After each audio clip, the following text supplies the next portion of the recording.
So as Socialist Democrat Zohran Mamdani runs for mayor of New York City, he's also looking at sanctuary cities like LA and Boston as potential models on how to fight President Trump. We have seen that the best way to fight Donald Trump is to do exactly that. It's to fight him. It's not to cower, it's not to collaborate. We can see a model for how to fight it across this country. We can see that in Mayor Wu in Boston. We saw in California how effective it can be to use the tools of the law, even though the Trump administration thinks itself above the law. And we are going to dive into this with our friend, Fox News contributor Karl Rove. Karl, good morning to you. Good to see you. Morning. So we just heard Mamdani reference Mayor Wu and Mayor Bass. He thinks they're doing a great job and they're laying the blueprint. Let's take a listen to some of their past comments. It makes me feel like our city is actually a test case for what happens when the federal government moves in and takes the authority away from the state or away from local government. Stop attacking our cities to hide your administration's failures.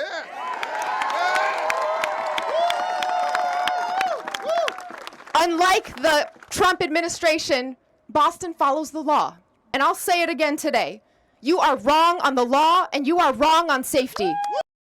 So, Karl, LA and Boston both protect egregious criminal illegal immigrants just because they don't want to work with ICE. But Mamdani says those cities are the gold standard. Your thoughts? This is a big problem for the Democrats. The Democrats don't seem to understand, certain Democrats, like the socialist running for mayor of New York, do not seem to understand the problems that this represents for their party and their party's label.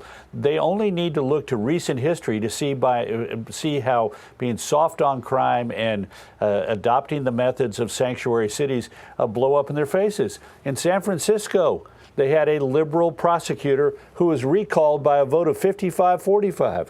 Alameda, right across the bay, they had a liberal prosecutor recalled, got 37% to retain her, 63% to vote her out. In Los Angeles, remember George Cascon, the famous sort of, I'm a sanctuary city man, we're going to be, lenient on crime. That guy got defeated by 39 votes, 39% to 61% by a guy named Nathan Hochman, who was a Republican in Los Angeles County. And finally, in Portland, talk about a liberal city, the incumbent Mike Schmidt, who is sanctuary city, soft on crime, he went down 46-54 to a guy named Nathan Vasquez, who was a registered Republican in a very liberal city. So Mamdani is, go ahead and keep doing it. But what's going to cause is a problem for the Democratic Party, not simply in New York City, but nationwide. The bluest of the blue, the big urban centers, create problems for themselves when they have Democratic leaders like Mamdani, who are soft on crime and pro-sanctuary city. And you also had this from Max Frost. He said this to the Washington Examiner as a Democratic congressman, that the election's already started and doing it in the off year. I think it's important. It's a difference between a transactional campaign, like 3 weeks before vote for me, okay, bye, and more of a transformational campaign. And I'm wondering, Karl, if Mamdani is the energy in this off year election, and the Democrats don't have a natural leader right now. Harris is going to do a book tour. That's probably not going to help them. We just saw today that the DNC is still trying to deal with the fact that she's weighed them down with debt. What should a Democrat like Mickey Sherrill, who is running for governor in New Jersey, or an Abigail Spanberger do to try to distance themselves, or can they? Well, they'll be hurt by this because it will cloud the image of the Democratic Party. But what they need to do, sensible Democrats, have their own vision that is more in keeping with the values and views of the people of their state. Look, remember, getting ready to run for re-election in 1996, Bill Clinton realized the Democrats had a problem with being soft on crime. So what did he do? Call for, 500,000, I think it was, additional cops to be paid for in part by the federal government. Smart Democrats realize that the issue of community safety, of neighborhood safety, matters a lot, and they'll do what they can to, if they're smart, do what they can to keep those kind of voters in their camp. Centrist Democrats who are not drawn to the socialist rhetoric of a fellow like Mamdani.